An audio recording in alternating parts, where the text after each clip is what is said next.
环球大战线深入世界最前线，全球各地的观众朋友，大家好，我是叶思敏。我们先欢迎来宾，前资深外交官介文吉介大使。思敏好，各位朋友大家好。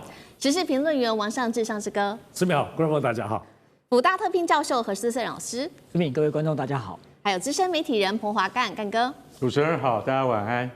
好，观众朋友，今天在这一场中美之间的贸易关税战，赶快来看到这一回，川普是不玩了吗？公开求饶吗？今天3个火线话题，我们请嘉宾来帮我们特别做解读哦。首先，第一个，现在机上看起来确实川普好像不想玩了，在求饶，因为呢，本来呢，他针对这场贸易战，针对各国课的100%的关税，现在呢，不断的偷偷在做降税哦。为什么这个时候态度180度的转弯？尤其是针对中国，可以看到他态度明显的放软，是为了稀土，所以向中国低头吗？这一场中美关税战打到现在，到底现在主导权在谁的手上呢？第二点，今天来关心了，美澳之间是不是抱团要来做自救呢，还是自欺啊？因为双方签下了这个高达85亿美元的矿物协议，放话了说1年要让稀土多到可以做到用不完。但是现在的关键还是说，大陆掌控了92%的精炼稀土的市场。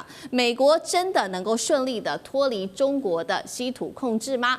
第三点，我们来关心的是，现在中国的反制这场关税战已经进入到所谓的关税3.0时代了吗？因为呢，大陆祭出了非常多的招数，是招招致命对于美国来说，首先在稀土管制上面呢，它已经治得了美国了。再来就是它持续的查美气高通，还有在港务费上面持续开闸。北京说了，它是以其人之道来反制美国。全球贸易规则是不是正在被中国改写呢？今天这几个议题，我们都会一起的来做解读。好，最新消息，赶快来看到的是，在这一场中美的博弈之下，川普这一次呢，从佛州飞回华府的路上，这个突然间他语出惊人，态度放软了。他怎么说呢？川普说了，我不再跟大陆玩稀土的游戏了，并且他特别强调了，接下来会跟大陆之间还好好谈的议题，包括了从稀土、芬太尼到黄豆，都是跟大陆之间的一个首要协商的议题了。而中国大陆的稀土王牌，真的目前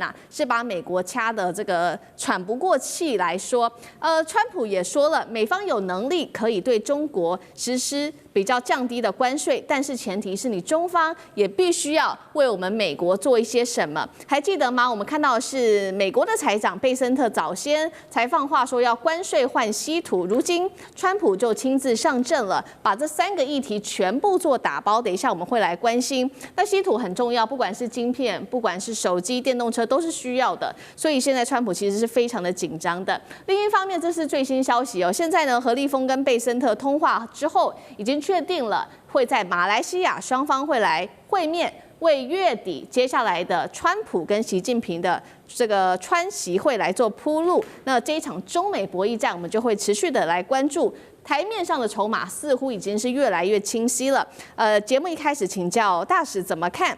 现在中国的稀土战略是可以说成功压制住美国了吗？那川普是不是等于他认输了呢？大使怎么看？应该可以说都是。这个稀土的这个战力非常的强，美国现在跑不出稀土的这个魔咒。那所以你就看到川普从硬到中硬。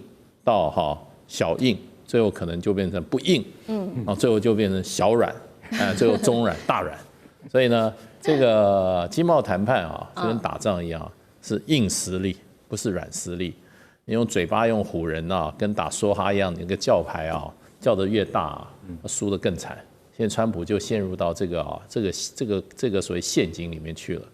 那现在川普不仅就是说稀土中国大陆会不会让步？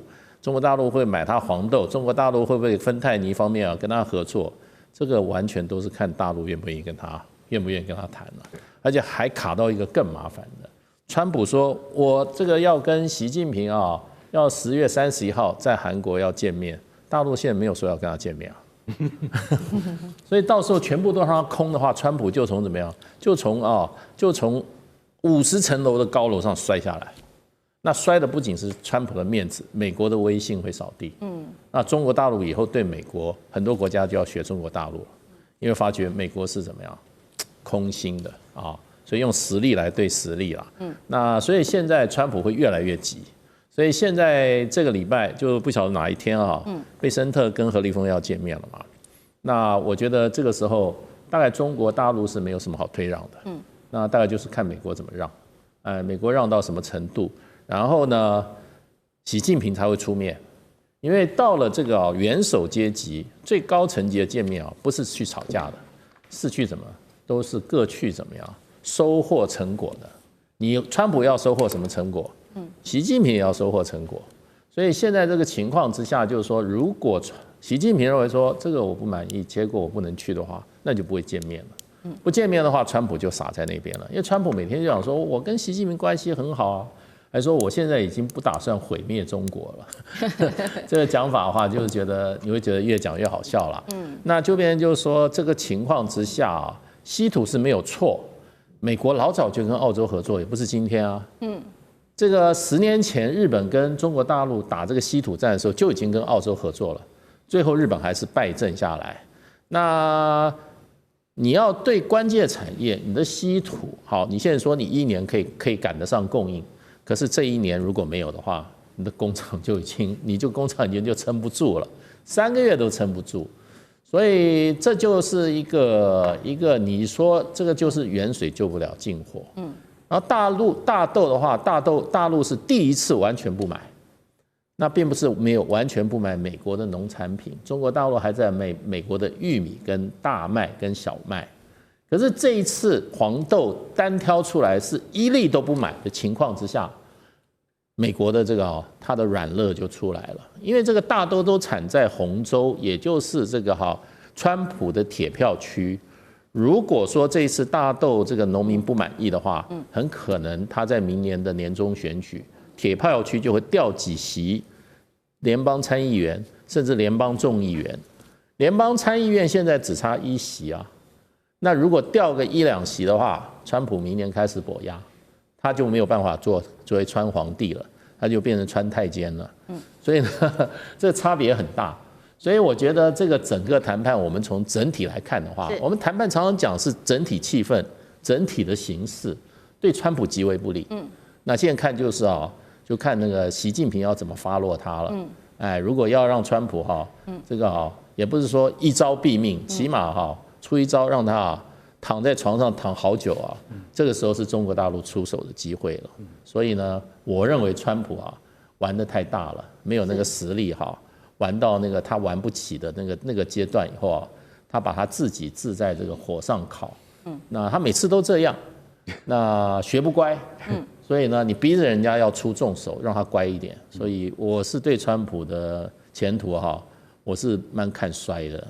好，这一场关税战，中国大陆手握的各种的王牌。刚刚讲的黄豆，我们下一节会做一个比较清晰的解析。不过我们持续来谈这个稀土。刚刚特别提到了嘛，其实美澳之间在稀土上面早就有所合作的。那这一次呢，其实又最新又签约了。那这一次的价值金额是比较高，85亿美元签下了叫做这个关键的矿物协议。我们赶快来看一下这个协议的内容川普已经承诺了，他说夸口在1年之后呢，会拥有更多的关键矿物跟稀土，而且价格他说这个非常非常的低耶，只值2美元。重点是这些关键矿物，川普说了，接下来会多到用不完。但是眼前有一个困境，就是目前呢，90%以上的这一些稀土精炼市场还是在大陆。就算你澳洲好，提高了产量，提高了你的精炼技术等等，但是还是赶不上中国大陆控制的这个稀土的这个精炼技术。那么现在的关键问题还有就是美国要追上。中国大陆现在领先在稀土领域40年，恐怕还得多花几十年的时间。川普要做的这个计划会不会是天方夜谭？上志哥怎么看？哇，川普这个夸口说1年后大降价弯专连销为，绝对不可能，绝对不可能。稀土真的太难了，在其他的技术或各方面，比如军事可以追上，稀土太难。难在哪里？稀土因为就是在过去来讲，它虽然50年代就开始有在开挖，包括在精炼，可是从初炼到精炼，连中国大陆都是投入了将近50-60年在做这件事情。难在哪里？首先高污染，到现在还是高污染。可是现在的高污染当中，能够把污染再怎么样的转化，我们先不要讲环境的代价。所以中国每次在谈自己稀土，都说付出了环境的代价，因为是重污染。难在哪里？稀土的提炼基本上2大技术，第一个用电能，大量的高热才能够提炼。第二个部分是化学，是大量的包括硫酸用腐蚀的方式。原因为什么呢？我们都知道现在都讲17种稀土，稀土现在大家也都说有轻稀土跟重稀土。稀土是这样子，它是一种类金属，也就是说这种类金属它基本上它是跟很多东西很容易氧化，所以在这种矿砂里头或稀土的这个所谓的矿里面，它也经常跟很多的金属合在一起。所以你要怎么样这分解，要用大量的热能、电能到大量的硫酸。然后，所以其实中国大陆现在不只是说提炼的技术要如何高效能，比如说这样子硫酸流来流去之后，把很多东西提取出来。而且现在最难的东西不是你提取了，很多也可以提取，你花很多力气，但精炼呢、提纯呢，这个是中国大陆核心的技术，而且是绝对不可能够被轻易的学习的。所以现在在全世界，包括欧盟啊，包括澳洲啊、加拿大，大家都说要来炼稀土。这些东西都是搞不清楚这个炼的部分的技术到难到这个部分的地步，而且最重要的是这些技术现在中国的管制严重的不得了。我相信现在大家都知道说，现在在稀土站里头，然后只要说啊，这个价值几十亿的矿，可是要这些矿，我们都知道缅甸也有矿，缅甸矿很好哦。巴基斯坦也有矿，可是这一些巴基斯坦甚至还有冶炼的技术，但是巴基斯坦没有办法做真正的精炼。而且你要知道，稀土的提取当中，中国大陆可以提取17种，很多地方可能都提1、2种。好，我要讲这一个很特别的不一样，就是中国大陆其实从今年3月就发现，美国方面透过情报系统当中开始在挖角中国大陆的人。所以很多当中稀土，中国大陆一些稀土，一些副总，真正懂技术的，能够做工厂的，陆陆续续开始偷偷辞职。所以中国大陆现在不只是中美对抗当中管制稀土、管制技术，其实从今年3月开始，中国大陆这有关于人员的控管，因为这个美国我们说 CIA 吧，就各方面的情报都要挖角。所以呢，让他们出国啊，或各方面。可中国大陆有时候放长线钓大鱼，有些就让你挖角，先去美国谈一谈，回来再继续挖角，然后就一锅端全部抓起来。所以这个部分虽然新闻没有太多披露，可是你当然可以想象。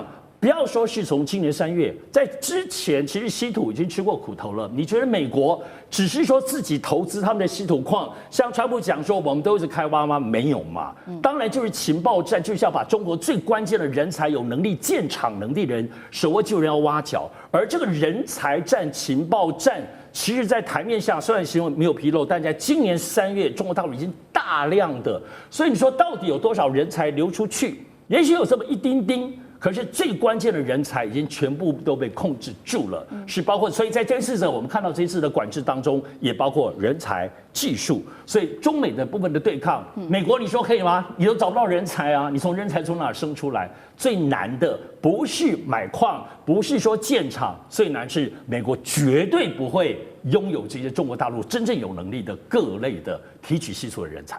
好，这个就是中美关税战下，我们看到中国大陆它非常的善打这个它的稀土战。其实我们眼看着剩下2周就是川习会，那其实我们也注意到，在10月份尤其大陆祭出了非常多的招，而且这个时间序都是非常井然有序的。首先我们来看一下大陆的这一套组合拳有哪一些顺序。10月9号开始打这个稀土技术的出口管制变得更加严格嘛，那10月10号它开始针对美企高通做了更深入的调查，再来10月14号，针对美国的船舶费特别征收了这个港务费，包括连美资的邮轮都直接中箭落马。有一个说法是，现在大陆的做法其实是就是选美国来做这个选美国打美国的游戏，反被中国来用。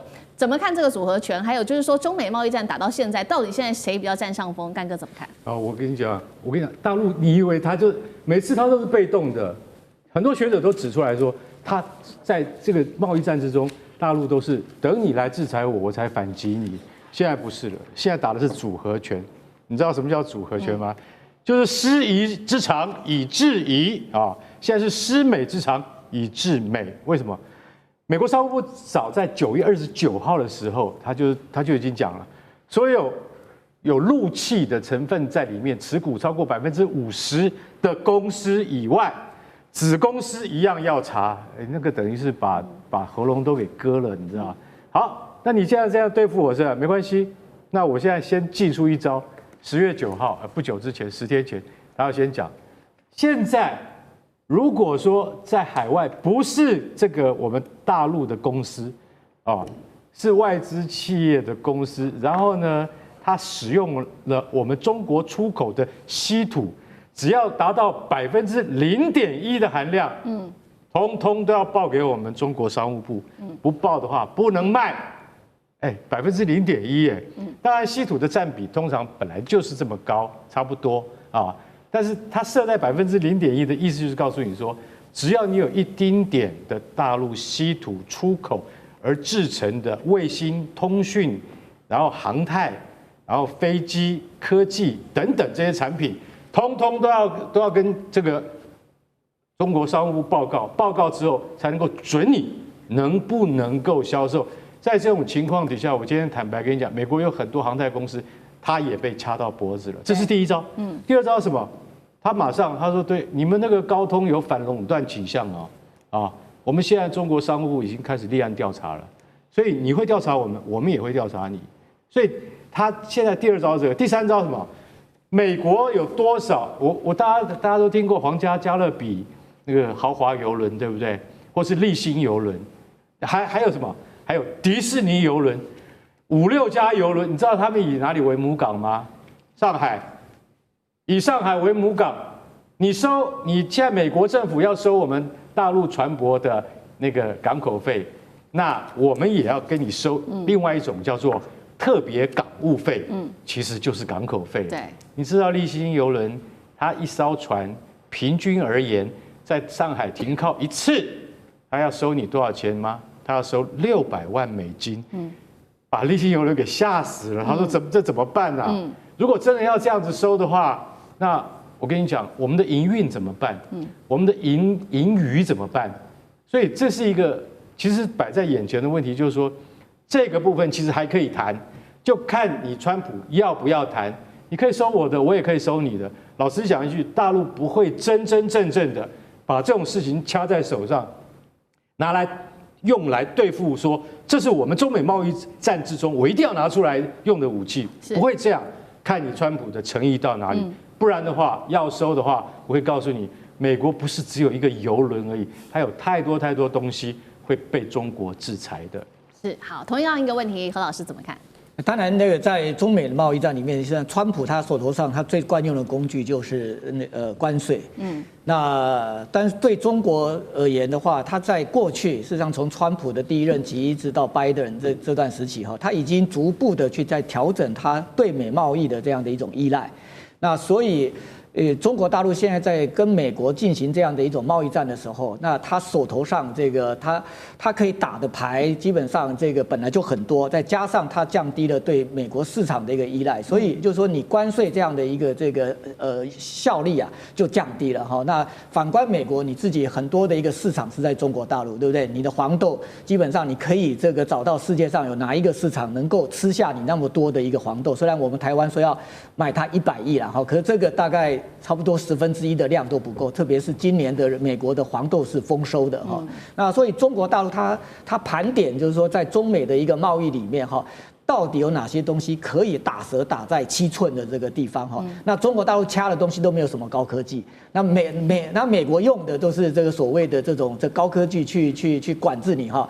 那中国大陆似乎这个它用的是一个就是说跟你的这个选区选民的一个利益息息相关的这个大斗。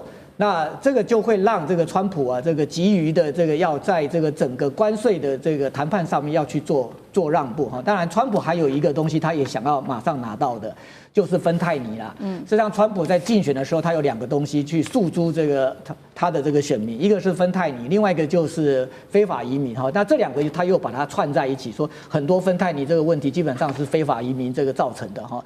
那不过就是说。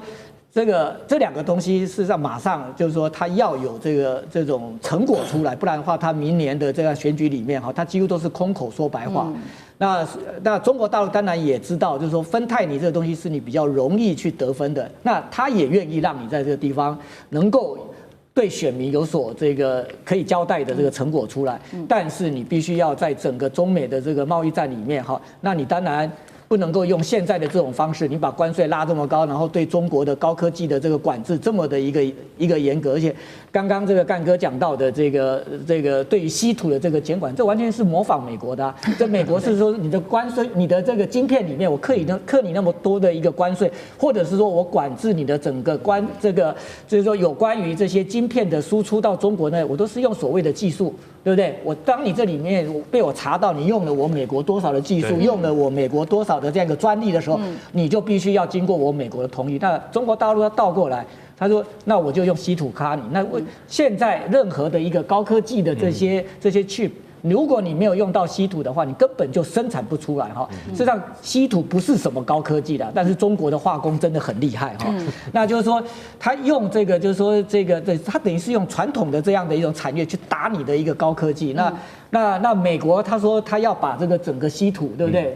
这个去从中国大陆的这样的一种这个市场啊的一个购买转到澳洲哈，我觉得这个是真的是痴人说梦。为什么？因为整个稀土的一个产能哈，不是那么短的一个时间，然后就能够从中国的这样一个生产转到澳洲的这个生产哈，这里面不是只有这个所谓的这种技术的这个成分而已啊。还有你澳洲有没有办法去提供像中国那么多的这样的一种劳动力，对不对？只有中国有这么多的这样的一种劳动力可以去投入这样的一个产业，这里面还没有去计算，就是说在整个这个环境上面愿意付出的这个代价哈。那所以就是说，这川普事实上他有一点点好像是要去模仿，他也是要模仿中国啊，就是说好吧，我的这个黄豆你不买，对不对？你找巴西买那没有关系啊。那你的稀土我也不买了，我找澳洲买。问题是人家澳洲没有那么多稀土啊。那巴西就是满手的这个黄豆啊，他终于遇到了一个 OK 哈，然后这个提着现金要来买哈，就是说这完全的就是说。这个川普他用的这个方法哈，就基本上对中国的这个有效的这个程度是不高的，但是相对的，中国基本上在目前看起来的话，他似乎让川普急了哈。那川普这样急的话，在谈判的过程里面，谁急谁就要让，这个是我们在研究外交的一个沟通的时候，或者是说在这谈判的时候的一个铁则。所以目前看起来的话，当然如果说川普跟习近平见面的话，谁会让？我认为这个川普可能会让步的一个几率是比较高，因为你的东西都在别人手上。好，谢谢何老师。那我们休息一下，马上回来。地缘政治、美中之争、战略价值、强权崛起、小国生存，现在与未来洞悉事件走向。掌握世界脉动，全球观点尽在环球大战线。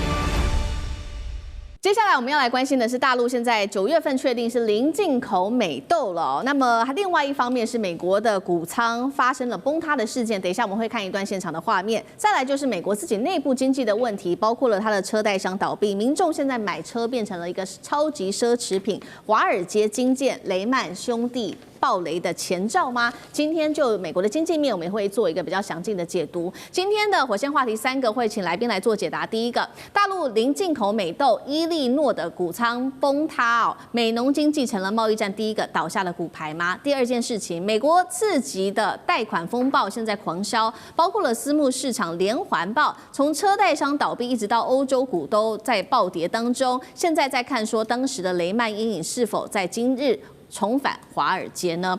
最后一件事情包括了美国的国债爆表之外，还有通膨狂飙，失业率也在飙升。现在川普可以说是面临在经济上面的3个炸弹，能否稳住美国的金融市场呢？今天都会一次的来做解读。9月份这是首次的中国大陆出口的美国的豆子，我们要来看到是零进口哦，在9月份的时候创下了2018年以来首次的归零记录哦。但是我们要来看到的是，大陆它跟巴西跟阿根廷却是买了非常多的大豆。我们来看到跟巴西买的这个幅度啊，暴增了30%，跟阿根廷则是暴增了91%。那么等一下我们也要来看到的是，伊利诺在美国啊，它的美豆因为没有人买，就一直放在谷仓里面。但是同时这个谷仓里面出事了，这个谷仓的大豆谷仓水泥墙突然间隆起哦，几秒内就整面崩塌下来了。根据媒体的报道，里面有800公吨的豆山瞬间的倾泻。来看一下现场的最新画面。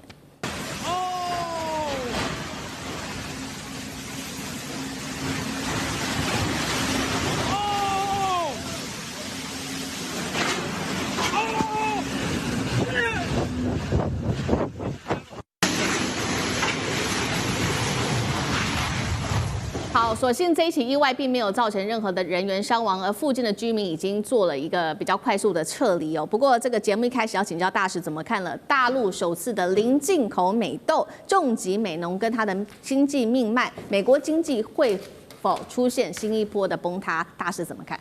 当然啦，它这个造成美国经济的出状况，主要在中西部这些州。中西部因为它这个主要是农业州啊。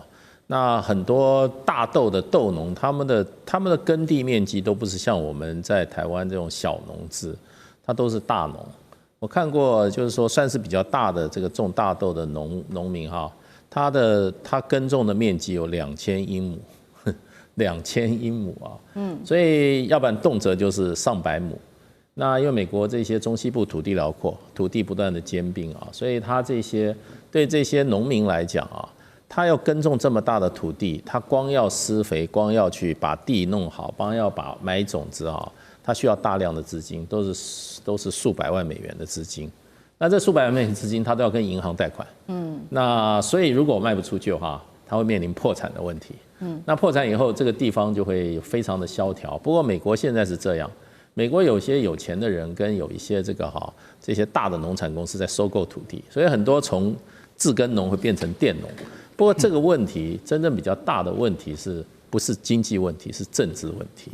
因为我们就讲4个州好了哈，我今天讲3个州哈，大豆还有主要产区内布拉斯加，还有这个北达科达跟南科达，这些州都是纯红州，是州长是共和党，2个联邦参议员也是共和党，联邦众议也大部分是共和党，所以就是共和党掌握这些州。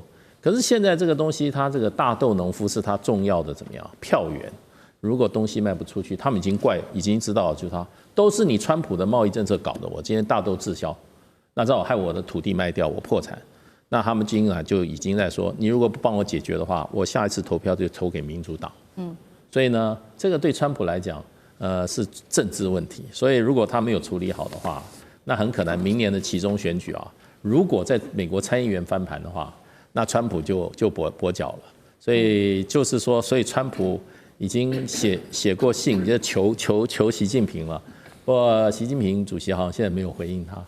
那知道就是说这个问题，如果川普没有处理好的话，他可能明年开始就日子没那么好过了。所以对美国来讲的话，对川普来讲是个严重的政治问题。是好，这个大豆影响到接下来如果没处理好的，接下来川普的期中选举哦。那其实除了大豆问题之外，就是美国自己内部的经济，同样的也会影响到接下来整个川普接下来的选情。我们要来看到是美国的次贷风暴再现吗？这是一个问号。等一下我们会来揭开是不是真的是这样。因为大家还记得吗？上次我们聊到嘛，2家的次贷的这些次级的。汽车的贷款机构，他们先后破产之后，是正式的揭开了3兆美元私人信贷的一个市场的黑洞。那摩根大通的执行长也在这个时候跳出来说呢，这个就是因为美国10年来的宽松这个贷款的方案。正式的反噬了市场，那么也看到了美国现在区域银行里面贷款的这些诈欺案爆发之后，整个银行股狂跌了6%，恐慌情绪甚至持续的在蔓延当中。这是来自于 CNN 的最新说法，甚至呢也影响到了整个欧洲的资产管理公司跟投资公司他们的股价，不管是在英国、在瑞士等等的国家的股价，我们也可以看到这些机构的股价都受到了影响。这是来自于欧洲央行理事的最新说法。他说，私募信贷加上市场规模超过1兆美元的风险，都正在快速的攀升当中。另一方面，我们也看到美国自己内部政府关门满4周了，就在此刻，10年期的美债殖利率再度的跌破4%。桥水创办人是这样警告的，他说，美国现在的债务局势已经非常严峻了，他想到了类似在二战前的一个状况，而确实现在债务达到 GDP 的比例已经高达了99%，现在预估呢，在2034年恐怕暴增到116%。如果成真，这个数字将会创下史上的新高数字。此刻美版的雷曼时刻是否重演？美国经济会不会陷入另外一波的金融海啸？上志哥怎么看？是的，现在其实美股创新高，已经高到难以想象，所以高风险。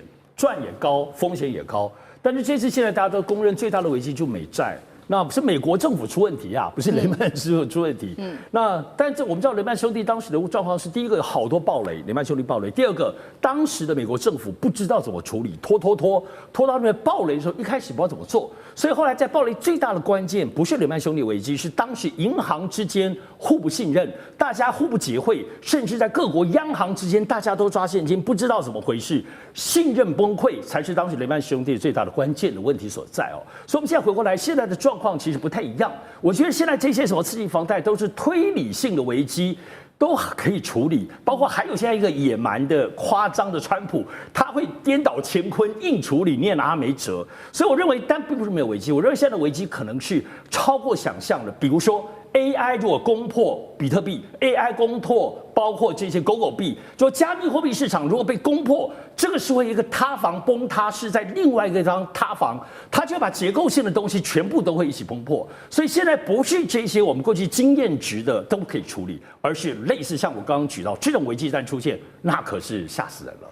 同样的问题，何老师怎么看呢？当然，这一次的次贷危机跟之前的那个次贷危机不一样的，之前次贷危机是房产不动产这个造成的。那这一次是车贷，那车贷的问题是比较小了，因为这个车子第一个它流动性高，第二个它单价没有不动产高哈。那不过这也透露出一个就是说，美国这个用这样的一个这个关税战哈，这川普打这个关税战到底是伤到谁？你伤到的是你这个就是说去对你那个被你科高关税的这些国家，包括中国大陆，甚至于说日本、韩国这些国家吗？像汽车这个东西，现在事实上它面临的这个是汽车市场，它新车的价格在高涨，那但是这些价格高涨是谁推升的？那就是你之前的你这个对于这些汽车，包括零组件在内，你科的这个关税在里面，然后这些关税是不是都是出口国去吸收吗？从结果来看的话，显然不是嘛。那出口国它哪有可能吸收你这些关税？它当然是要转嫁给你进口的这些美国的这些商人。那美国商人他也不会白白的就把这些增加的这些成本给吞下去。那当然就是找我的消费者要。那问题是，就是说美国的一个经济，虽然华尔街的这个股票市场一直涨，对不对？这黄金一直涨。但是，一般的美国的这些市井小民，他不是靠这个过生活的，他这些在这个农业或者在制造业里面，对不对？去打拼的这些基层的这些美国工人，基本上他的薪资并不会随着你的关税战，你打得虎虎生风，你把关税给拉高了，对不对？他们那些工人大概看到关税，如果我的薪资的增长可以像关税这么高的话，那我就赚到了。问题是没有啊，你这些关税只转成它的物价而已，但是它这些物价基本上它没有办法用它增加的薪水去支付，对，所以这当然这个美国人买车没有像我们这个就是说，其实我们台湾人不太喜欢这个在消费性的这些产品，实际上汽车不是一种耐久材啦，那它是属于消费性产品我们一般买消费性产品，虽然有些人会车贷但是很多人是用现金去买，或者即便贷款也不会说贷得很高可是美国人基本上它是一个就是用信用去消费的一个国家。特别在汽车这个就是说相对单价比较高的这样的一个这种消费性产品，它会用贷款那现在显然是这个车贷的这样的一个这个问题，基本上暴露的是整个美国的一个消费市场它出现了这个一个系统性的这样的一个这个trouble 出来所以就是说。美国这个问题要怎么解决？就解铃还在系铃人啊！你找丰田解决，或者你找马自达解决，对不对？或者是你找这个特斯拉去解决，它都没办法解决。最主要的还是谁叫你川普用关税，然后粗暴的去打乱了整个人家本来好好的这样的一个全球的一个汽车产业链里面、制造业产业链里面的这种供销的秩序。对不对？那他以为这个他可以在很短的这个时间内去倒转乾坤，把整个人家运转这个好好的这样的一个产销次序给重构。这重构需要时间，可是问题是你这个关税所造成的这样的一个产销失序所带来的这样的一种影响是立即性的一个影响哈。这中间老百姓不会给你时间去忍受的。你说你们要稍微忍耐一下，给我时间我来解决哈。事实上，我们很多的这个经济学，以前我们念经济学的时候，我们常常讲的长期的经济问题。可是很多人事实上后面还有一句哈，就是说在长期来看的话，我们都死掉了。所以这个对这些消费者而言的话，他要你立即的去解决他眼前的这些在生活上面、在消费上面他没有办法去处理的问题。那川普有没有办法就拿出这个对策去满足他们哈？显然，川普现在这个等于是外交跟内政两头忙着这个焦头烂额，而且这两个问题它是搅在一起的哈。那我认为川普他自己这个上台之后，他在很短的时间，他开太多条战线了哈。那整个美国的一个这个政府哈，政府是一个系统啊。那系统的话，如果你在短时间你那么多的问题作为一个 input， 那你这个系统是不是有 crash 掉的这样的一个问题？那你川普应该好好的去反省。好，这场关税战打到现在，我们可以看到，确实现在通膨在美国已经越来越高涨。那包括美国民众啊，对于接下来的整个消费的前景，还有经济的前景，都是非常不看好的。所以呢，现在内部也产生了非常多的问题。现在刚刚我们提到的嘛，这个汽车的价格正在不断的暴涨当中，这是实际的数据哦。现在在通膨的压力下，美国的新车的均价突破了5万美元，尤其美国人最爱买的这个皮卡，更是飙破了6.5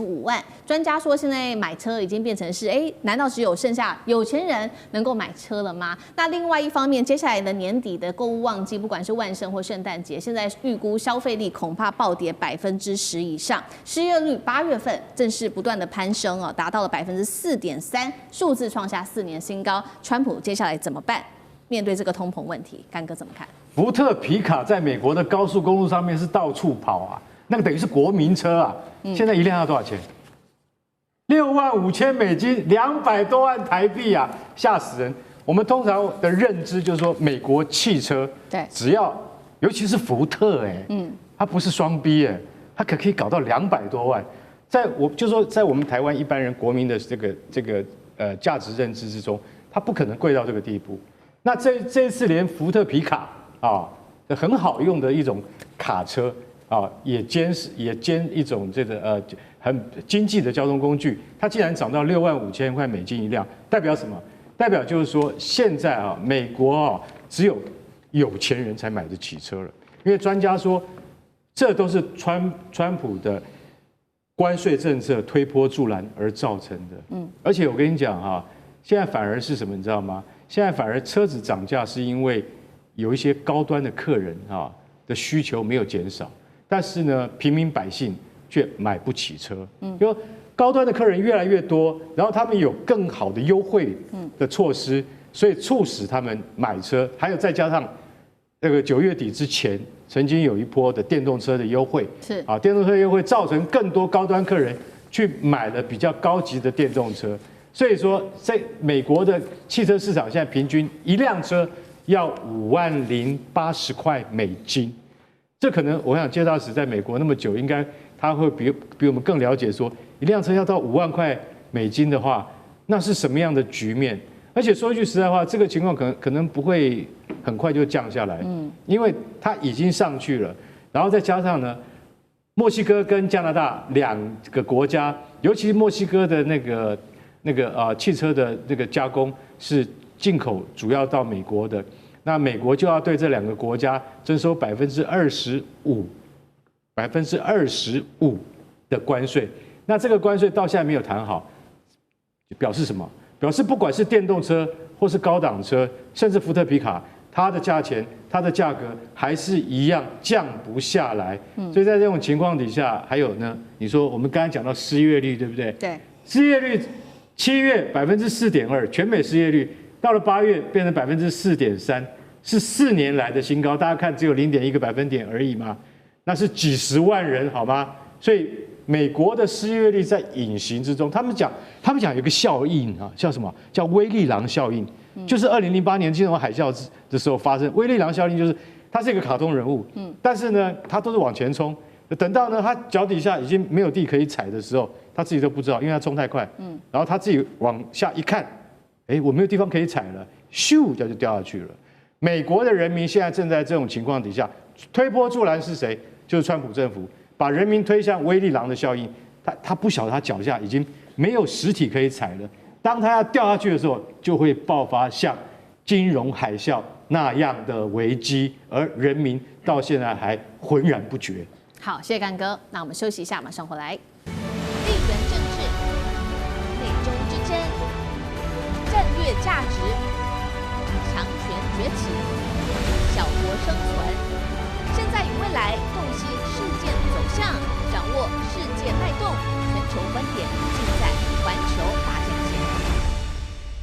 接下来我们要赶快来关心的是，现在在南海跟东海的局势都在全面升温。今天我们来看到这个是最新动态哦，澳洲的 P8A 的巡逻机在未经批准下进入了大陆的西沙的领空，遭到我们来看到中国的南部战区是这样说了，指控澳洲非法侵入了中国的西沙领空，所以遭到解放军的苏35战机近距离的拦截并且驱离了。那澳洲怎么说呢？澳洲是反咬中国大陆的行为，指责中方的战机才是释出了这个放热的焰弹，称他的行为才是不安全而且不专业的。P8A 的小档案带观众朋友稍微来看，它是美国制造的，也是美军主力的反潜巡逻机，作战半径超过2200公里。搭配雷达跟电子监测系统，是可以沿着大陆的沿岸收集到各种的通讯雷达讯号的。那么由于呢，它同时呢也是 AUKUS 的美英澳情报共享，所以呢，澳洲一出动，等于也把情报给了美国。类似的事件，其实我们之前在节目上也谈过。不久前，同样是来自于加拿大的这一架巡逻机在东海遭到大陆解放军的歼16战机逼近，并且驱离。当时大家还记得吗？最近的距离是不到60公尺的。大陆外交部当时也强硬的回应说，加拿大的军机打着联合国的这个旗号，实为做的是侦查渗透。节目一开始请教干哥怎么看了澳洲、加拿大接连侵入中国领空这个行为是例行的侦查，还是军事的探测？你怎么看？哎呀，这五眼联盟的这个惯用伎俩，这有什么好奇怪的？我跟你讲，他们都是。你像澳洲的 P8，它一定是以什么？以新加坡为中继站，因为澳洲没有这么远程，超过8000公里的空中加油瓦斗啊，所以都是以新加坡为实际上的基地，就是他们会在那边落地。然后他到西沙去南海啊，他一定要展示一下什么？我的存在，我澳洲的存在啊，我AUKUS成员的存在，我要展示给你们看。那加拿大也是一样的道理，可是这一次已经弄到歼15要发射了这个热焰弹，哇，那这个我觉得这个就玩的比较大一点了啊。你说中共的这个解放军的战机上来，然后呢释放了热焰弹，你知道这中间有一个插曲吗？这是漏网新闻呐，你知道那就是说中国飞行员啊有这个跟他们有互相有通话。然后美国的飞行员是告诉，不是那个澳洲飞行员有特别告诉他们说，我们是飞行在那个国际领域、国际海域里面。结果那个中方就说，你们其实不是在国际的海域啊，你们不是在国际空域。那所以说，请你们赶快走啊。然后他说，不然的话就会重演上次一样的情况。上次一样是什么样的情况？上次是美国一架 KC-135空中加油机来。然后结果呢？中方竟然说 "FU" 啊 ，F 后面加4个英文字，大家都知道 "FU"。然后美国的那个飞行员就那个回了一句叫 "Shut up" 啊，就是说等于是两边都骂脏话就对了。但那个 F 太难听，我不能讲出来。而在这种情况底下，就代表说什么？中国现在对于西沙的主权，它是非常坚持的。不管你这一次是澳洲的 P8 啊 ，P8 老实讲是最新的型号，最新的反潜机，它一样可以用作电子侦察机。所以 P8 是在加拿大、英国、澳洲这几个美国重要的盟邦都配备的。所以中国对这种飞机是非常敏感的，因为你来就是收数据，你来就是测潜艇，你来就是要看西沙现在的这个整备到什么样的地步，所以年月通通都要更新。在这种情况底下，中国不敏感吗？当然敏感啊！加拿大上次那只 CP140那架巡逻机就是 P3改的，距离只到60公尺，只差1步就会被击落。我跟你说一句实在话，有一天真的会被中国解放军击落，到时候击落算谁的还真的不知道。所以我觉得他们这些国家要适可而止，不要再玩这种危险的游戏。好，谢谢干哥。那上次哥怎么看？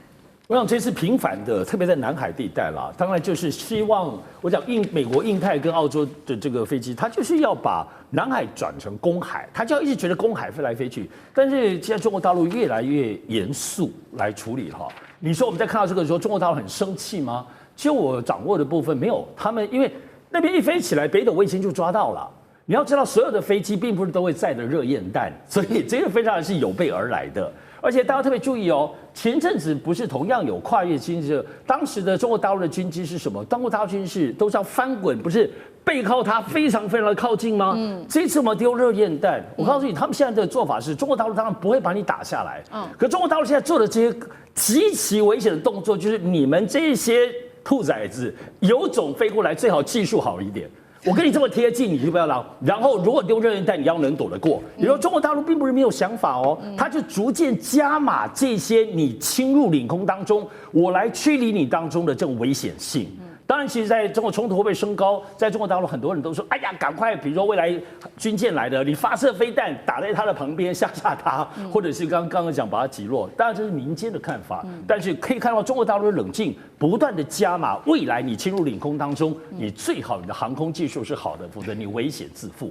好，所以我们持续看到刚刚讲了嘛，我们今天关心的是在东海跟南海的争议。另外一方面，南海我们持续看到则是菲律宾有所动作了，而且是2个动作。第一个，它是自己做的，2架菲律宾的侦察机试图接近黄岩岛跟这个仙宾礁的上空。那么解放军是立刻派出了他的速35战斗机跟直9的舰载直升机，高低一起来搭配做这个夹击驱离来自于菲方的机群。这是来自于第一个菲方的动作。第2个菲方的动作则是跟美国一起合作了。这一回美军则是同样出动了他的 P8A， 从日本起飞，穿越了菲律宾进入南海，跟美菲之间是一唱一和哦，来测试解放军的反应速度跟它的底线，是否是真的是这样子呢？菲律宾的战术是在测解放军的底线吗？会不会擦枪走火？大使怎么看？目前大概还不会，因为美军的这个 P8A 啊，它并没有进入中国大陆的领空。本来就是说，中国大陆对南海主权的伸张哈，它这个水域它没有把南海完全视为是领海。哎，如果说就9段线以内的这个都属于中国的领海的话，那变成这个水域就是上面都是中国的领空，你飞到南海就是进入了入侵中国的领空啊。那这个中国大陆可以采取所有攻击性作为，那中国大陆目前没有，看起来中国大陆在法律实践上，只有在中国目前所有效某效控制的岛屿上面它划设领海基线，然后这个上面才有领空。所以现在划设领海基线的话，比较清楚的就是黄岩岛。对，黄岩岛领海基线非常清楚，那所以它领空它的那个东经多少西北也可以算得出来的。那这一次美国的飞机没有进入中国大陆领空，它也没有任何报道说它有逼近中国大陆的所属的南海的这个岛屿或者岛礁。那所以它基本上它可以说它是在这个国际这个所谓空域里面行驶，那只会形成压力，不会有造成任何的侵犯中国权益领土权益的主权的这个问题。可是菲律宾这2艘这个巡逻艇中国大陆的用语非常清楚，你已经侵入我的领空了。那这个领空的话，基本上的话，要一般国家来讲，可以直接击落。可是问题，它这2个飞机是巡逻机，它不造成这个对你的这个任何的这些军事上的威胁，所以中国大陆就用这种这个米格这个苏35从上下俯冲把它驱赶吓它一下，而且那个黄岩岛上面领空也不大，它飞就飞出去了，它一直在里面也绕不了几圈，所以杀机已经没有用牛刀拨就下一下，所以呢，我觉得菲律宾好像也没有像样的战斗机，它只有轻型的攻击机，所以要菲律宾去冲的话，那还要等好多年。那美军到目前为止都不敢去侵入中国的领空，因为美国事实上的话，它如果有冲突的话，这个就是说知识体大，那过去也有插中的这个问题，造成两国外交上极大的一个困扰。所以美军到目前为止都叫菲律宾派个小飞机、巡逻机去什么骚扰一下。对，所以对中国大陆来讲的话，你只要测试中国大陆这个反应能力，那目前看起来中国大陆对于南海任何一块是个岛礁，还有水域跟空域，它的这个防守的这个严密度是非常严的。你要接近它，马上这个各种的战机战舰就已经出现了。所以我觉得就变成这个东西，还是论实力啦。菲律宾到目前为止不是不具备威胁能力，而是不具备被中国大陆修理的能力。好，在这个目前的情况之下，在南海这个美日菲对抗大陆的部分的这个格局已经成型了。那刚刚讲的是美菲嘛，我们现在也来看到日本也有最新一步的动作了。我们来看到日菲的合作，最新是他们签署了这个互惠准入的协定，允许呢接下来双方的军队可以做互访跟联训等等，这个被解读就是准军事同盟了。那接下来日本就可以让他们的自卫队进入到菲律宾的领空，还有包括它的领海等于是把美日的防线向南推进上千公里，也压到了大陆南部海域的一个门口。日本政府甚至直接是公开表示说，他也考虑了接下来呢是否就直接向菲律宾出口他的退役的这个是他的护卫舰，这个是R5级的护卫舰。菲方说了，有可能接下来我们也会想要买3艘来自于他的护卫舰。那根据了解，这一艘舰虽然比较旧，但是它是可以装反舰飞弹跟直升机的，能够跟美军一起第7舰队协同作战。何老师怎么看？当然对美国来讲的话，让美国在西太平洋的一个存在有2个最重要的国家。那这个从19世纪以来就是一个是日本，一个是菲律宾。那我们当然都知道日本很强日本的海军虽然它叫自卫队，它叫海上自卫队可它在全世界的海军里面它是非常强的这个海上的这个战力，但是相对的这个菲律宾真的很弱刚刚介大使讲的对中国来讲的话，你这菲律宾根本就不是这个他要去这个修理的这样的一个对象它弱到连中国大陆都不想修理它。那但是就是说对美国而言的话，它在整个西太平洋基本上它是要这些小老弟去作为它的一个代理人。那日本当然它足够，它也有那个能力，也有那个意愿去做这样的一个代理人。可是这个菲律宾来讲的话，这个它没有力量那就是说，它即便是想要在这个整个你美国在西太平洋去这个对付中国大陆，对不对？去因应中国大陆的这样的一个这个崛起。菲律宾想要做点事，但是菲律宾心有余而力不足。那现在对美国而言的话，最快的一个方式就是去强化这个日本跟这个菲律宾之间的这样的一个安全关系。那日本事实上它有和平宪法的一个限制啦，所以说日本除了这个美日同盟之外，它也很难再跟其他国家去签订同盟。可是它有巧门它就签了一个这个像刚刚我们讲的，就是这个相互准入的这样的一个协定对，事实上菲律宾宪法也禁止，就是说这个在提供这个境内的这样的一个这个基地给其他的国家常设。不过这个宪法是死的，可是人的这个嘴巴是活的就可以这个在宪法的这个规定之下去找到方法。那菲律宾自然他就用了一个，就是说我没有让你在这边常住那可是就是说我开放，我们在这个相互准入这边，我开放我9个基地，目前开放9个基地就是说你日本基本上可以这个来去自如，你人可以进来，你武器可以进来当然你中间你可能这个部队你会换防，你自卫队会来去，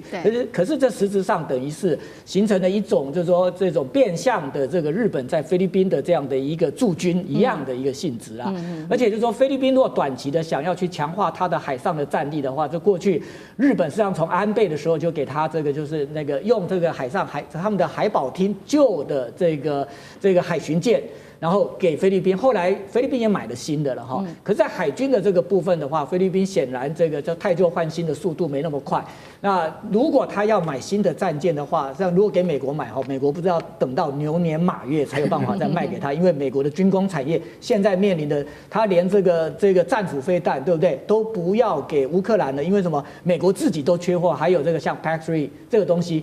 那所以就是说，最快的方式就是叫日本这个提供他汰换下来的这样的一个海军的一个舰艇给菲律宾，而且从日本的法律来讲，它也亮了绿灯，因为它现在可以做防卫装备移转那菲律宾基本上是在他移转的一个清单，因为他们签订有协定，所以这个对日本而言的话，就是他可以轻易做到，而且这等于是对他来讲是相当于废五金嘛，你要就卖给你，他还可以这个收点钱回来。所以，但这个对于整个这个菲律宾在这个整个南海的一个战力是不是有所提升哈？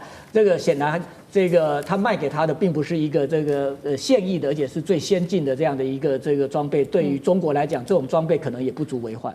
好，谢谢何老师。那我们休息一下，马上回来。地缘政治、美中之争、战略价值、强权崛起、小国生存，现在与未来洞悉事件走向，掌握世界脉动，全球观点尽在环球大战线。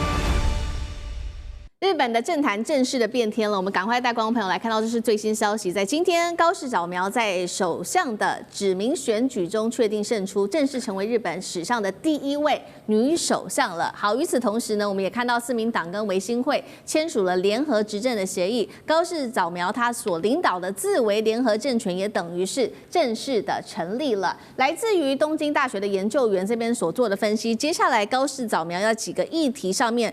大陆恐怕都要担心了。第一个议题是在台湾问题上，他的立场还是比较明确的；历史问题上毫不妥协，最后是在领土问题上会强硬到底。这个对于北京来说是3重警报的来源吗？大师怎么看？当然啦，就是说高市早苗，他事实上他是以他的极右立场，在这个日本政坛闯出名号的。他不是现在开始，他过去年轻的时候。他的各种质询啊，各种发言啊，就代表日本的这个极右的力量。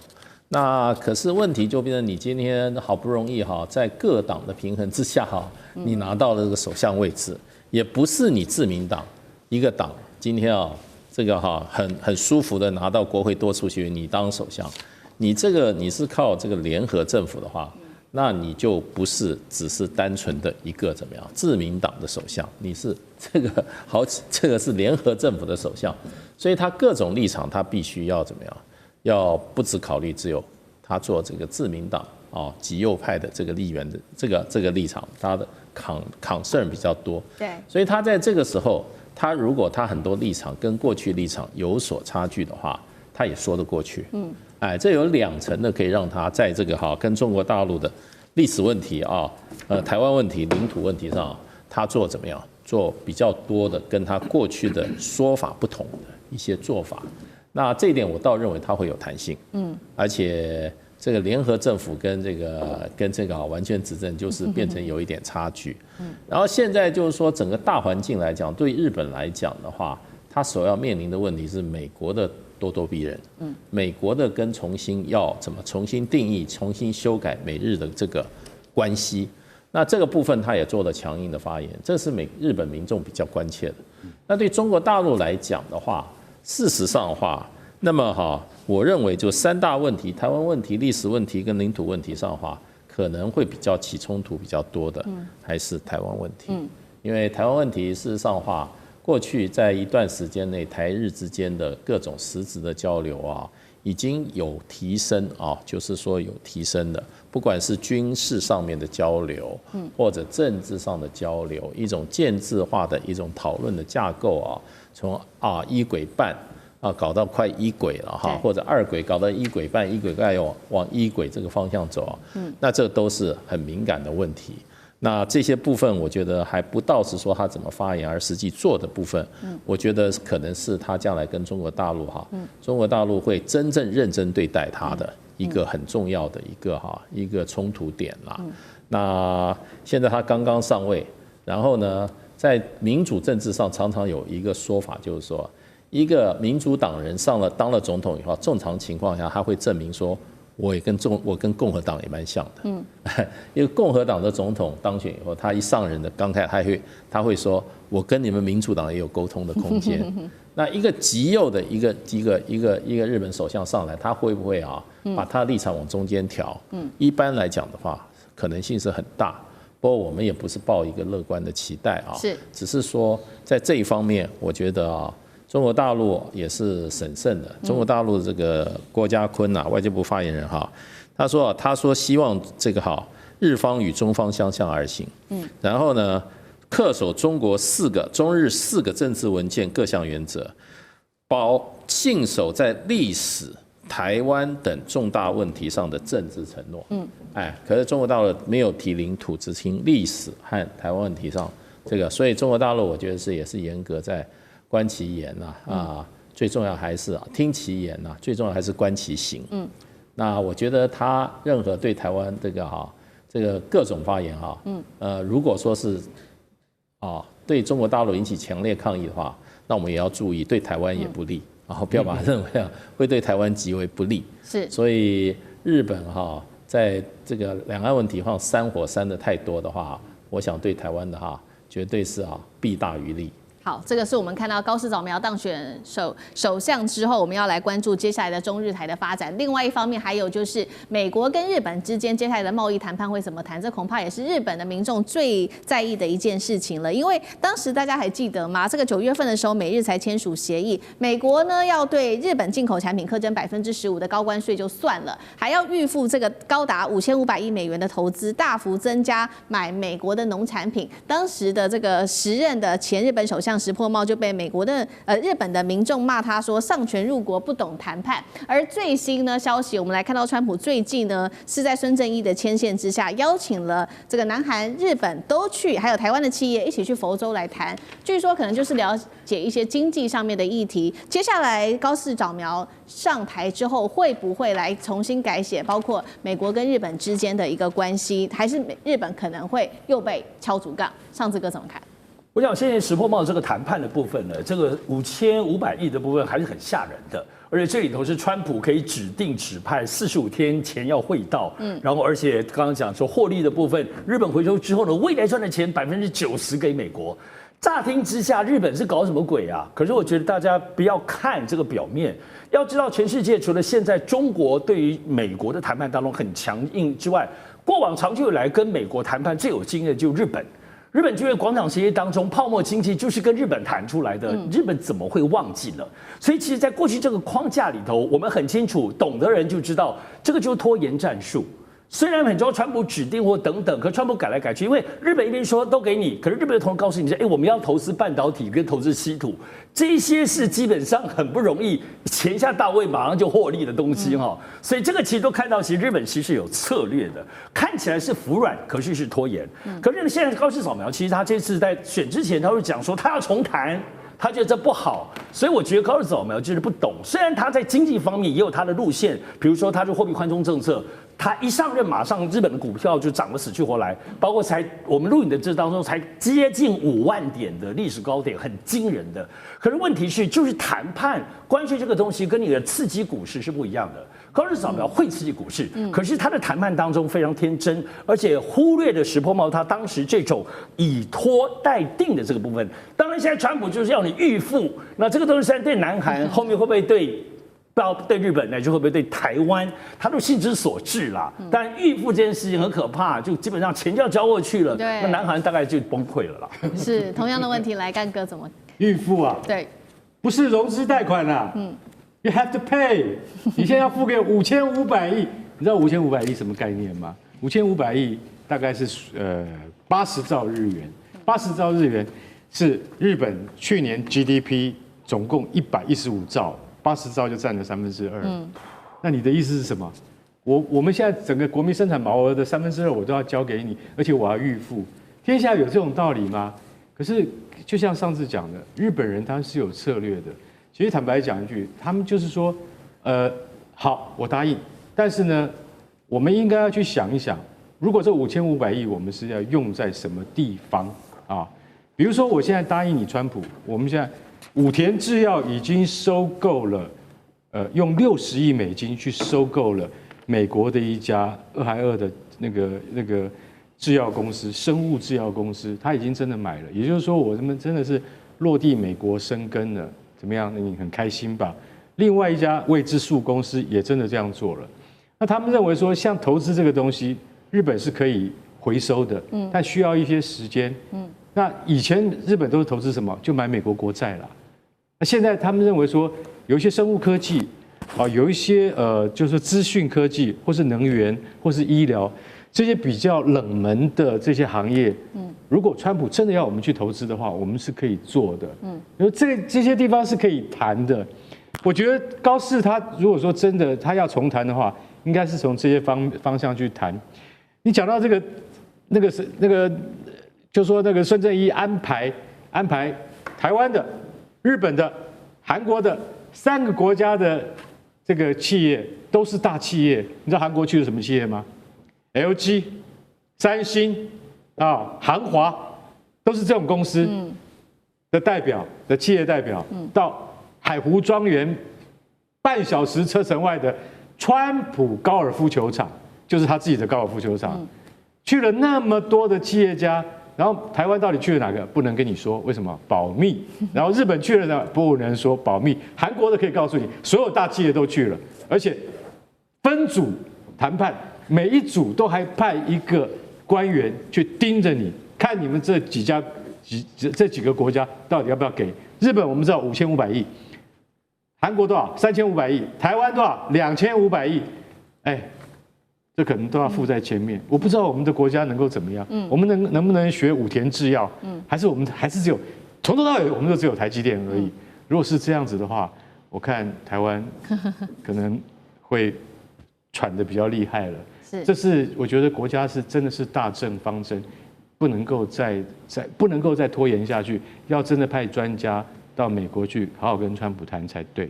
好，一方面是在地缘政治上，还有这个各国之间的谈判；另外一方面，我们也来看到日本的内政，因为真的在10月份真的是比较动荡，大家就是在看说今天这个首相出炉了，高市早苗是不是他的战略上面也是一个成功呢？因为我们来看到10月份的日本发生了哪些事情？10月4号，高市早苗当选自民党总裁；10月20号，公民党退出合作26年的这个自公联盟；10月20号，日本维新会终于是倒向了自民党，促成了自联联合政府。而立宪民主党原本是以玉木雄一郎夺权，但是因为维新会倒戈是全盘瓦解。高市早苗是不是凭着他的战略成功稳坐了首相之位？老师怎么看？